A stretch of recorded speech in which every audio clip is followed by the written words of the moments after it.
సంగారెడ్డి జిల్లా పటాన్చెరు నియోజకవర్గం నల్లవల్లి గ్రామంలో ప్రభుత్వం తలపెట్టిన పారానగర్ డంపింగ్ యార్డుకు వ్యతిరేకంగా ప్రజల నిరసనలు 181వ రోజుకు చేరాయి.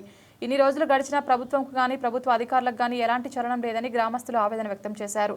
ఈ కార్యక్రమంలో పారానగర్ డంప్ యార్డ్ వ్యతిరేక జేఏసీ నాయకులు, గ్రామస్తులు తదితరులు పాల్గొన్నారు. వరకు డంపింగ్ యార్డ్ వ్యతిరేక పోరాటము 6 నెలల మీద ఒక రోజు అనగా 181 రోజు అయింది. ఇంతవరకు కూడా ప్రభుత్వ అధికారులు గాని గవర్నమెంట్ ఎవరు కూడా స్పందించటం లేదు. దీనిని సీరియస్ గా తీసుకోవాల్సిందిగా కోరుతున్నాం. ఎందుకంటే మేము ఈ డంపింగ్ యార్డు ఆగిపోయే వరకు కూడా మేము కొనసాగిస్తూనే ఉంటాం పోరాటం. ఇది ఎంతకైనా తెగిస్తాము. కాబట్టి మీరు జాగ్రత్త, మంచి వాతావరణ కాలుష్యం కాకుండా ఉండాలని మేము కోరుతున్నాం. ఎందుకంటే పచ్చని చేలు, పంట పొలాలు, ఇక్కడ వాతావరణం చాలా బాగా ఉన్నది. రైతులు మంచి కూరగాయలు అవి పండించుకుంటూ హైదరాబాద్ పంపిస్తున్నారు. ఇంటి మంచి పల్లెసీమ, పచ్చని పల్లెసీమను పాడు చేయవద్దని కోరుతున్నాం. ఎందుకంటే ఇంతవరకు కూడా ఏ ప్రభుత్వ అధికారి కూడా రాలేదు మా దగ్గరకు, చలనం లేదు వాళ్ళు. కాబట్టి ప్రభుత్వం వారు వెంటనే స్పందించి డంప్ యార్డ్ రద్దు చేసి మా ప్రజలందరికీ కూడా న్యాయం చేయాలని కోరుతున్నాము.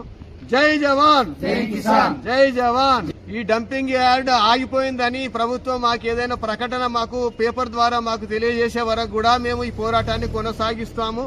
మధ్యలో ఆపేది లేదు. జై జవాన్, జై కిసాన్, జై జవాన్, జై కిసాన్.